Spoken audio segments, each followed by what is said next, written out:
Hello, I'm back again. Well, sort of.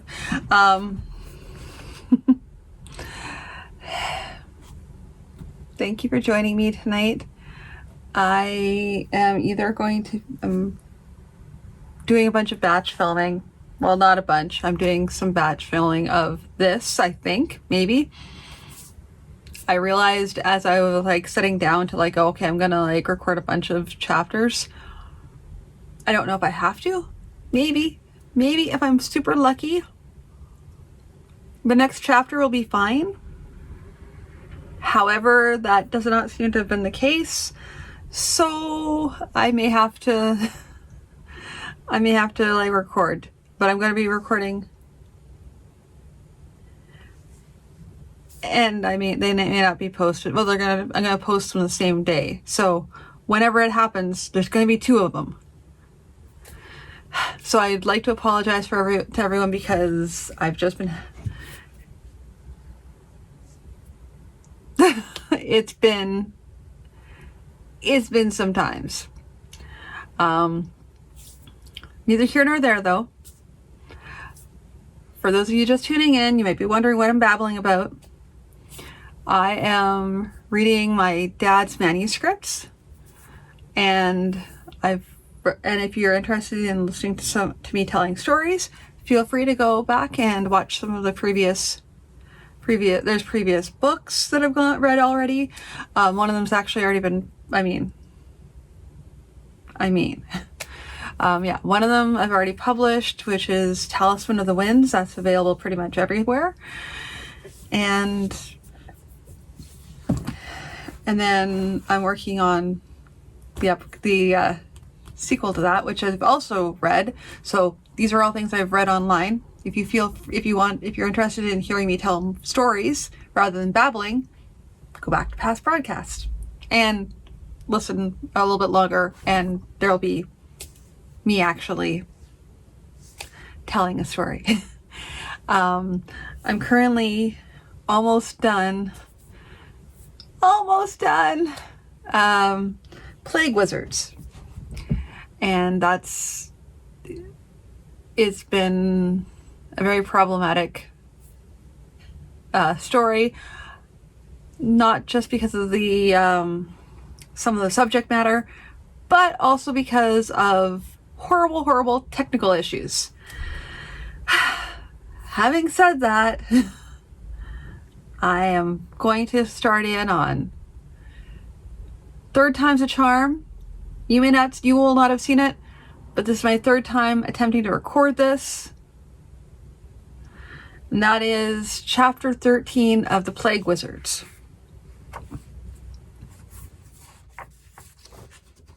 The tribesmen seemed to fill the wood-paneled room that the colony administrator had insisted that Royan take over. Virgin was manifestly proud of himself. Well, Grandmaster, we finish your foes for you. This'll make a big song, I think. Royan smiled. He had managed to get some rest, enough so he could trust himself to talk sensibly and not fall asleep where he stood. You have our gratitude, Virgin. Gratitude is a fine thing, Grandmaster. For gratitude, are you willing to allow my men to take away weapons and armor from the slain? Iron is a valuable commodity. I will allow 1 part in 4 to your men. Bertrand had clearly not expected to have his first offer taken up, for he showed no anger, just an increased intensity. 1 part in 4? I spit on your 1 part in 4. 3 parts in 4. Perhaps half as much. Half? For the blood we shed, half? 2 parts in 3. All right then, 2 parts in 3 is agreeable. Neither of them mentioned the notion of adding in whatever the tribesmen had picked up on their harassing raids, nor was Royan going to bring it up. He'd have nothing but their word on what they might have picked up, and putting one over on the Grand Master due to an oversight was better than putting one over on the Grand Master by sharp dealing. Besides, they'd need good relations between themselves and Furchin's men for the future. 17 men dead, 25 with wounds, 5 of those serious. Ormet reported. One of our wizards, Calthan, Rhoda's child, overstressed himself, and I don't think he'll recover. We can't afford anything like that again. We won't have to. The plague will take care of it for us. This snap-blasted thing is spreading fast. I don't like the idea of being saved because a plague devastated the land. What do you plan to do, Royan? Try to save them so they can send more soldiers against us? No, Royan frowned at him. First of all, by the time they can get together an army together, it's likely to be 3 years or more along the road before they can start about bothering us. Then they'll have a lot of civil disorder to handle before they get around to Nalagang Bay out on the border. Third thing is that by that time we'll be further along in the mastery of magic and will be that much harder to beat. He paused. We're going to start as soon as we can by putting the antidote in every village around us. We're also going to have to work with Melunctal to find out possible changes the plague will go through, so we can fight them too. You expect the villages to be grateful for that? They've got into their heads that we're the plague-bearing wizards. They still won't like or trust us. Not right away, but it'll come. We need them on our side. If we let the plague take them away, they can't hurt us, but neither can they help us. If we save them from the plague, by the time another army comes from Gegapeng, at least some of them will be willing to lend us a hand. Ryan had needed a lot of convincing, but Allison had finally worn him down with facts and arguments. Solitang was more than willing to come along and help, but they also needed a wizard of higher rank to do the plague detection spell. In theory, the procedure she had planned should work, and if it did, well, she'd have done something useful besides the business of boiling water. It was a good thing, she mused, that this culture had built up this business of baths, even communal ones. She grimaced. It made personal hygiene so much easier. Now, if she could just invent an antibacterial soap. The balloon landed. The village had been hit hard by the plague before Royan could put the anti-plague antidote on them. This culture had maps, but not every little village or hamlet was on them. They'd spelled this village as the plague was running wild, but the survivors had deserted the place, having no way of knowing they were immune, and were unwilling to trust any messenger from Nalagang Bay who said so. No one had attempted to dissuade them. The village could be reoccupied somewhere in the future. All right, she said, let's get to work. The village was no pleasant sight. Several houses had been burned, probably a first attempt to stop the plague. As the plague had continued to spread, however, there would have been less people to do even that. And less people, Allison suspected, who were willing to go near a plague-stricken house.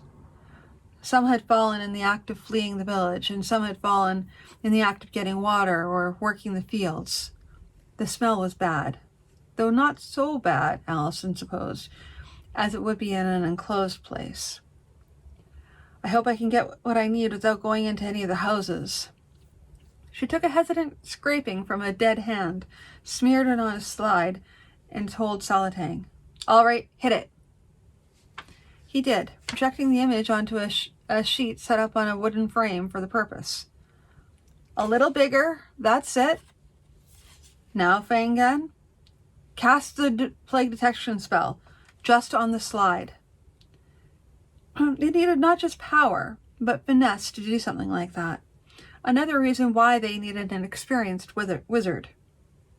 She watched the slide and the protection in turn. She stopped herself from asking if the spell was really working. He was quite even-tempered, but she didn't need to upset him. The best of wizards seemed to have a trace of prima donna in their makeup. He caught it, though, despite her shutting her mouth on the question itself, and smiled gently. Most times, as magic doesn't work, there's a reason. This time is because there's nothing to detect. There was only a hint of sarcasm there, more like a warning shot across her bow. Apologies, Fangan. I can't use magic myself. Nobody on my world could. So I have a bit of a hard time wrapping my head around it. She looked around. The communal well was nearby, a round stone casing with a bucket, along with a rope to let it down the well to haul water up. I think we should check the water. Not the well itself, but not in the well itself, but let's check the houses. She was happy to see that Fangan's prima donna attitude did not extend so far as refusing to do non-magical work. In fact, she had more trouble convincing herself to enter their house. The smell from the doorway was horrific. It was not just rotting flesh either, but rotting excrement as well, along with various food items that had spoiled. She'd recognized the sort of earthenware crocks that the people of Strix Bolg had used for storing water.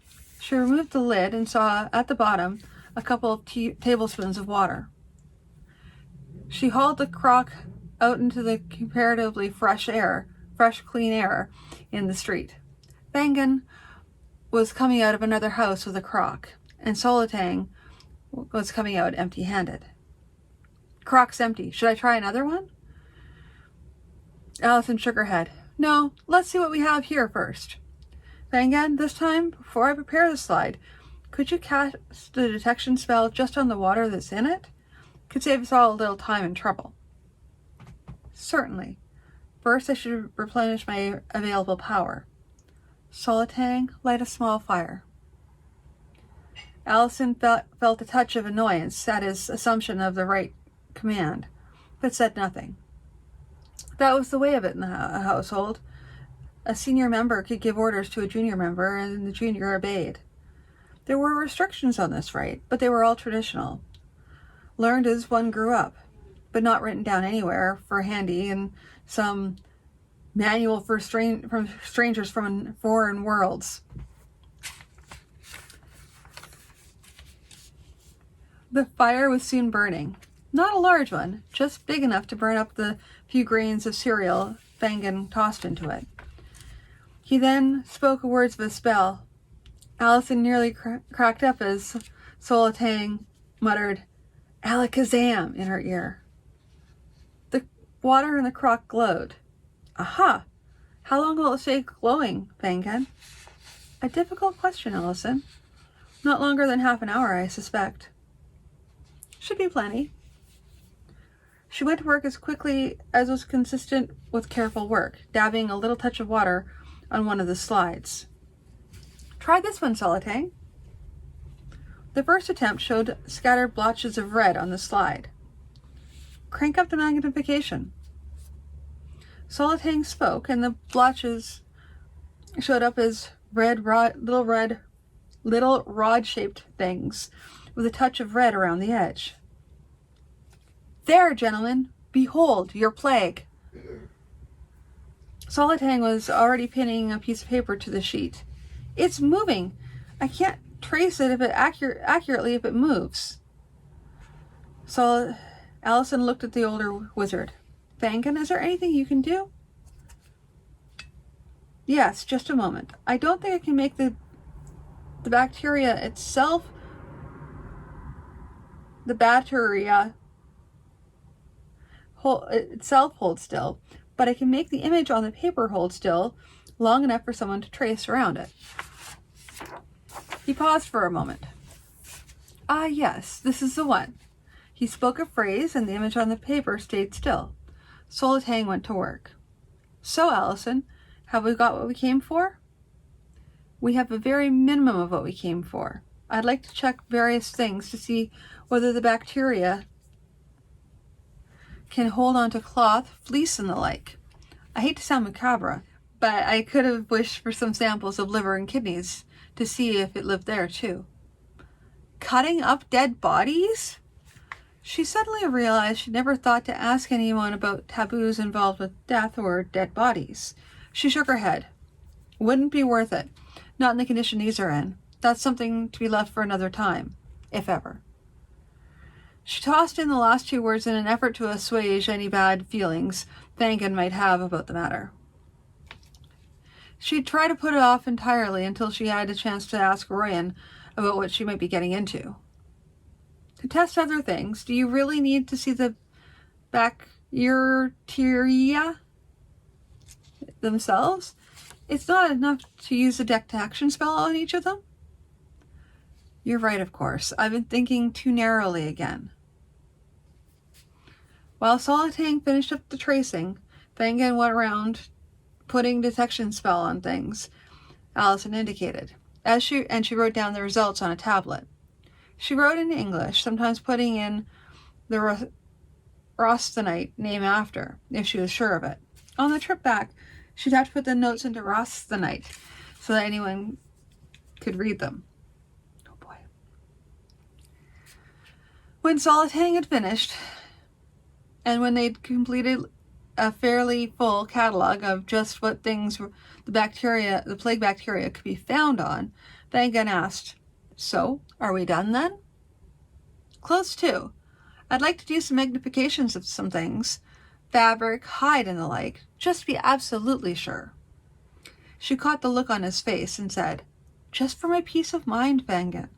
I'm the non-magical foreign woman, and I need to be sure. We need as much evidence as we can pile up to convince doubters back in Nalagang Bay." After a brief moment, he smiled in return. "As you say, lady." She didn't miss the familiarity. God, I'm going to have to get Ryan to do me a list of do's and don'ts, including how not to sound like I'm challenging the competency of a wizard. Now, gentlemen, watch what happens when Fangan casts the spell to kill all of the sort of bacteria. Fangan? The wizard obligingly cast the spell, and the red glow in the jug of water faded and disappeared. She looked around. There were still doubting faces out there, but a few of them looked thoughtful. She considered pressing the matter, having one of the doubters come up and clean the plague out of another cup of water, but decided not to. They'd set this up with several dozen or so, it seemed, spells to detect spells, so everyone would know that there was no jiggery-pokery going around with extra spells, particularly illusion spells, to make it look as though something was happening when in fact nothing was. She'd even taken the precaution of having one of the doubters cast the plague detection spell. A young wizard, not a junior, in the second row, spoke up and said, "You say these bacteria come in all shapes and sizes?" "Back where I come from, they come in 3 main shapes. I haven't seen enough bacteria to say for certain, nor even guess. Though I haven't seen any that don't fit the 3 main shapes. As for sizes, there are limits to that unfortunately I can't tell you what they are. The only thing I can say for certain is that none of them can be seen by the naked eye." "So then," the young wizard continued, "we could cast a spell to kill anything in the body shaped like this?" God, no! This was further than she wanted to take the bacteria business. There are many beneficial bacteria. In fact, a good deal of digestion is handled by bacteria. Kill every bacteria in the body, and you'd probably make a person very sick, if it didn't eventually kill him. At this point, there was pandemonium, and several wizards demanding to be heard at once. Ryan stepped in to call for order, then recognized Calangus. "Calangus, you wish to speak?" "Yes, I do. This is all confusing. First, we are told that these little things cause all sickness, including the plague. Then we're told that sometimes they're beneficial, so we dare not kill them all. And yet, we are also assured that this knowledge will help us fight the plague. When not only the one Malungtul and his Saljationite friends loosed on us, but others as well? So if we kill these plague bacteria, how do we know we have not unwittingly killed ourselves?" Allison refrained from pointing out that this was as fine a job of selective listening she'd ever encountered, and strove to keep her voice calm, and she said, "I believe you've misunderstood me. Purposefully, you wit," she thought to herself. "We are just beginning to identify bacteria here, starting with the plague, as this is vital to us at the moment. I have said that killing all bacteria is not a good thing because some of them are beneficial. Some, but not all. This bacteria, she pointed to the Solitang's drawing, is one of the ones that is definitely not. Killing it wherever we find it will be definitely beneficial because it will stop the spread of the plague. It must be a spell that affects this specific bacteria, though, since we cannot safely kill all bacteria of a similar shape. I'm not sure yet at what distance this plague-killing spell can be used, nor even how great an area it can cover. That is, for the wizards, who have abilities I will never have. See how humble I am? Twits, she thought to herself again. There's a long road ahead for those who choose to follow the paths of bacteriological wizardry. We will have to learn how to identify harmful bacteria, develop spells to kill them, and maintain lists of what we discover. We also have to work out lists of beneficial bacteria, making sure that these are not destroyed along with the rest. I will not ask every one of you to help, though that would be useful. On the other hand, I will ask that those of you who cannot bring yourselves to help wholeheartedly should not actively work against us. There were more questions, often as not covering the same ground that had already been covered.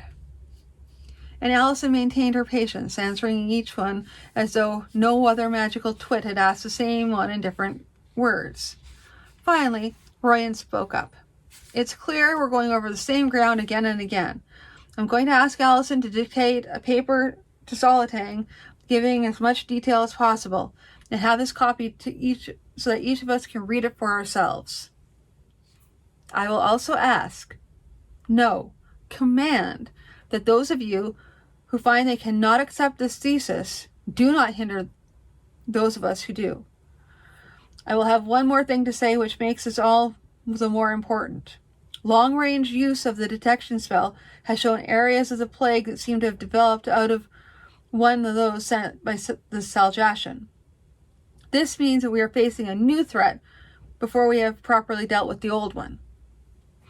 Further, today's demonstration has been against only one of the plagues. We still have to discover what bacteria caused the other two, as well as dealing with the blight. At present, the blight is a serious problem only around Gegapeng, but it will spread, and therefore it must be dealt with. We all have much to do. To work, everyone. Malungtil was weary. Not merely weary in body, he realized, but weary in mind and spirit as well. Trying to work from this end, calculating possible changes in the plague, was near to futile. There were too many possibilities. They'd managed to find down the detection spell so it would find and hold on the new plague. Could they be so lucky as to have only one of the plagues change? Or was that mere wish too much temptation to the gods who dispensed luck? Worse still, what god had declared that the plague should only change once? For all his work, he had nothing real to show, save for the detection spell for the new plague. Important in its way, but not what the Grandmaster needed. He had attended Allison's lectures, and with his long-standing work with diseases as noxious vapors, had been no barrier to saying this to himself. Yes, this model fits. The demonstration of killing the bacteria with the spell that had been the clinching proof for him. Royan had been using her theories, having something specific. Not a shapeless, formless, invisible, noxious vapor made fighting the plague a good deal easier. It still took some amount of power to kill the bacteria in any large area, but not so much power as casting the antidote spell. It occurred to him that the antidote, if tailored for that one bacteria, might be more useful and effective as well. He'd have to suggest that to Royan or Allison, privately. He wouldn't want to risk tainting the idea as having come from Saljashanite plague maker. He paused to make a note. He looked out seaward, to the far horizon, a black line in the distance. How easy it had been back in Saljashan, where black was black and white was white, and Rossonite was an evil life twister bent on becoming another Blue Blossom wizard. Sometimes he was sorely tempted to use that escape spell of his to take him out to that far horizon, putting himself beyond regrets and guilt forever. It's insanity, Allison. You'll kill yourself. Not if I do it right. I dress up in a suit that covers me from head to foot, and when I'm done, I burn the suit. I'd wear a cloth mask over my mouth and nose so I don't breathe anything dangerous. When I get back, I have someone kill everything living on the balloon and on the surface of any container I bring back. We have someone to cast a detection spell on whatever I bring back, and then I look for bacteria in it. Solitane can cast a magnification spell from a safe distance. I can trace out whatever bacteria shows up in the right color. Afterward, we have someone cast a spell that can kill that exact sort of bacteria in me, for heaven's safety's sake. You can't fly the balloon, she scowled. So what do we do? Magic up a robot that can go do the collecting? A robot? She spent some time describing just what a robot was, and Royan shook his head.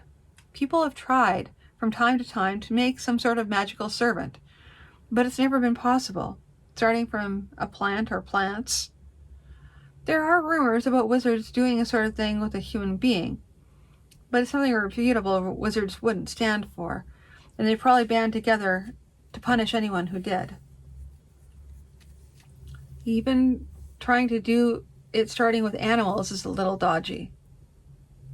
You people say, do it with magic. Back in my home, it's make a machine do it. To do it. And your way is better, of course? No, not better, just different. Besides, you don't have the technology I know. I can only make vague suggestions. Magic doesn't work back home, so we have to approach everything differently. He grinned. And some of your suggestions make people think of new things to do with our magic. I suppose you could even get a hold of some of our metalsmiths and make some of your technological devices. Starting with what? Starting with what we've got and jumping to radio-controlled robots? I don't know enough to devise on how to make the tools to make the tools to start it off. I'm a botanist, not an engineer. But we're getting away from the real question. How about we go getting some samples of the new plague? The balloon settled into the village. This village was smaller than the last one, and the water was drawn from a stream that ran through it. She looked at Royan. He had finally agreed that this was necessary, but he was not willing to order any of his wizards to take the risk. She had to admit that there was danger, despite the fact that she had minimized it. All right, he said, let's get this one. She didn't bother to answer, but began to pull out and set up her equipment. Royan cast the plague detection spell. A soft pink glow settled over just about everything. She wished they could have come up with some other color than that ugly pink. But on the other hand, the plague was ugly, particularly when it had been made by men and turned loose on other men. She wished she didn't feel so much satisfaction in knowing that the new plague was spreading into Seljashin itself. Royan, without further instruction, was inspecting houses for water or anything else that might hold the plague bacteria. She started at the other end of the village. In the first one, the water jug was dry. The stench in here did not seem to be so ferocious as she remembered from the previous village. She looked around. Which of the pink glowing objects should she take? She ripped a piece from the hem of a woman's garment and noticed a pink glow spread to her fingertips. She ought to be wearing rubber gloves, but no one here knew about rubber. She imagined if she suggested it to Royan, he could probably produce some form of rubber tree, but she had no notion of what one did after collecting the sap. It would just be one of those tantalizing notions until they had someone or some ones to go to work on that whole process or project. Concentrate on the job at hand, girl, she muttered to herself. Royan had brought out a pink glowing cookpot. His own hands were glowing pink. I hope he doesn't have any open cuts on his hands. she thought to herself. She took a container, put her piece of cloth in it, and poured water over it. She took another larger container and put Ryan's cook pot in it, and sluiced water over it. By that time, the water immediately around the piece of cloth was pink, so she squeezed the cloth and was rewarded with the sight of the pink glow increasing in the water. All right, Ryan, kill whatever is clinging to me. We have to handle more things. If we do, we do. I'd prefer to be safe. All right, then. The spell Ryan used was caused a prickly feeling over Allison's bare hands, but the pink glow disappeared, both from there and from her feet. When the decontamination was done, she used a glass rod to put a droplet of water onto a slide. The droplet itself was pink, so she should be able to find what she was looking for. All right, Ryan, crank up the magnification spell. She occasionally had to explain herself when she put an English colloquialism into Ross the Night. But, often as not, the meaning was clear from context. She noticed that some of the wizards, particularly the juniors, were using some of those phrases in their own conversation, often to the annoyance of the other elders. Ryan used the same level of magnification that had shown the original plague bacteria. The pink one showed up clear and bright, with only some touches of resolution needed. It was similar, but not identical to the original. Ryan muttered a phrase, and the outline of the bacteria was burned into the sheet of paper on which it was projected. She looked at him and could tell he was grinning under the cloth mask. Faster than a pen. Ah, the laser printer spell. He was still grinning. Whatever laser printer is. More technology. Don't bother about it. Let's see what we can get from that cook pot. Using an uncontaminated glass rod. More technology. Don't bother about it. Let's see what we can get from that cook pot. Using an uncontaminated glass rod, she prepared another slide of the pinkish water around the cooking pot. The droplet had only a very faint pink tinge, but she was able to find another bacteria on it. Ryan traced the outline of the bacteria again, and while Allison took the contaminated water and put it into concealed containers to take back to Nalagang Bay for further investigation. Ryan decontaminated all the surfaces when the containers were stored in the balloon, then decontaminated the two of them, including the soles of their feet. When that was done, Allison noticed his frown of concentration. What's up? Just trying to work out a kill everything that looks like this spell in my head. He shook his head. I think I'd better leave it for when I have time and writing materials. Farrell showed deep concern on his face. More people coming in. Refugees from some of the villages that aren't on the map. They're begging for our mercy, asking us to lift our curse from them. You told them it wasn't us? Of course. Sorry. You told them it wasn't us. Farrell looked a little offended. Of course. I told them we hadn't done it, that we had a spell to prevent it. I put the antidote spell on them and all. They asked me how long they must be our slaves in return. What did you tell them? To go back home, that we don't need slaves. But they're still here, otherwise you wouldn't have brought this to me, right? They say there's nothing left for them at home save death, that the fields haven't been planted, so they'll starve to death. And we're supposed to support them? Ormant broke in. Royan glanced at Ormant. It'll mean more calls on our resources, but we can do it. We don't keep slaves. We'll feed them, supply them with seed and grain and implements, and they can take up lands just outside the borders of the colony. They can pay us back a year at a time out of what they grow. And where does the seed come from? Ormant demanded. We've hardly enough for our own needs. We'll assign one of our stronger wizards to accelerating some of our cereal fields. We can get a couple of harvests, maybe 3. That should be enough to ease the grain shortage.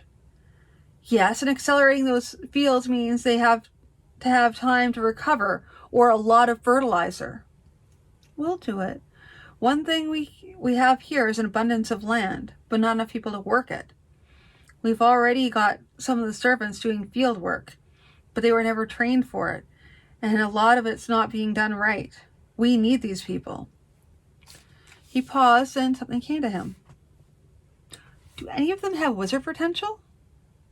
I never asked. Go ask.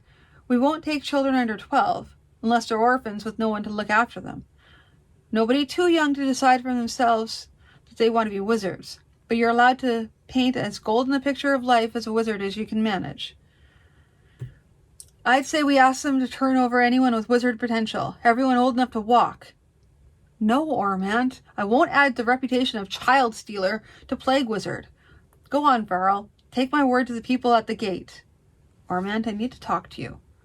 I have a report that the spell to kill the new plague specifically has been tested and appears to work perfectly.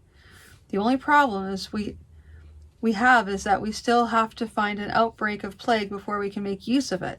And that means someone has died already. Meluncto says that an antidote is possible, but he has to work at it longer. What news do we have about the blight on the plants? Ormant tossed his head. Pretty simply, really. It's a sort of fungus. All we need to do is cast a kill this on the affected areas, and that's it. I don't know how they expect it to be a potent weapon. With everyone, including wizards, dying of plague, the blight could easily have gotten such a hold that it would have taken excess power to eradicate it. Yes, there's that, I suppose. One other thing, Royan said. I want to approach Furchin, ask him to spread the word among the tribes. We'd be willing to train any of their local wizards, even if it's only to handle the plague.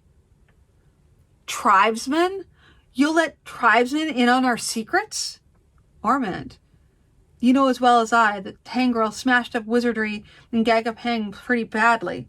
We of Tangua household can't clear the plague from all Roshtan yet. We don't need it springing up among our tribesmen too, and changing to something new again, coming roaring back at us. We won't be losing out of this either. I'm sure we'll get a tribal wizard or two who decides to stay with us, and everyone builds us up a little closer to what we were when Tangrel House caused this disaster. He could tell Ormant didn't like this notion, but had no good arguments against it. Solitang spoke a phrase, and the outline of the bacteria stood black on the paper. Allison looked up in surprise. I didn't think you knew that one. He grinned. I didn't. I went to the Grandmaster and asked him to teach me. He figured it was a good idea, given my work with you, so he taught me. I need a couple of grains of cereal every time, though, so I don't know that I could do it more than 5 a day. Not if I want to be good for anything else as well. She sat back on her heels. Well, we're not working on the plague anymore. Not anything life-threatening at all, I think. I wonder how many of these things we want to eliminate entirely. It seems to me I heard theories that if the human immune system doesn't have a chance to work on anything from time to time, it gets weakened. Might we end up with a bunch of people who get flattened every time a new disease comes from outside their borders? The immune system was no longer a strange subject to Solitang. She had explained it to him some time back, even showed him on slides how the immune system worked. He had, in turn, started thinking about theories on how to make it work harder. Since her field was botany, not biology, and since she knew only a bit of magic theory, her ability to critique these theories was limited. I suppose I'd be too cold, he said, if I wished for an outbreak of smallpox. That's when no one would mind seeing eradicated. Allison found it interesting. First time it was mentioned that the Roshtanite word translated directly to English smallpox. Yes, she said, to both. It would be too cold and nobody would mind seeing it eradicated. Now write the name on that picture so we know what it is. Right. Magical healing had usually been a hit-and-miss thing, aimed at symptoms. By the nature of magic, this often had a contagious effect on the actual disease, knocking it out as well. At other times, it removed the symptoms for up to a day, after which followed a relapse. Such relapses varied from mild to serious, depending on the person and the disease, but this relapse could be cured again with magic. There were cases on record of up to 12 relapses in one patient, depending on the disease, and the patient ended up extremely debilitated, often dying from the next relapse. Sometimes, though, they survived. Allison suspected that the effect had been like several vaccinations, until the body had its immune system ready for the disease. Either that, or the disease got sick and tired of trying, she thought to herself. Knowledge of bacteria, along with the kill this spell, would revolutionize medicine, Allison thought. In theory, it ought to eliminate the relapses, since once every instance of a germ was killed, it shouldn't come back. She thought that over. It would be best to get the whole family together and cast the kill this on the house and everything in it. That would give a new meaning to holistic medicine. She grinned at that thought. And make freaking sure they boiled their drinking water. Okay. So that was chapter 13. And I will talk to you all again soon. I'm not sure how soon, but eventually. So have a good night, everybody.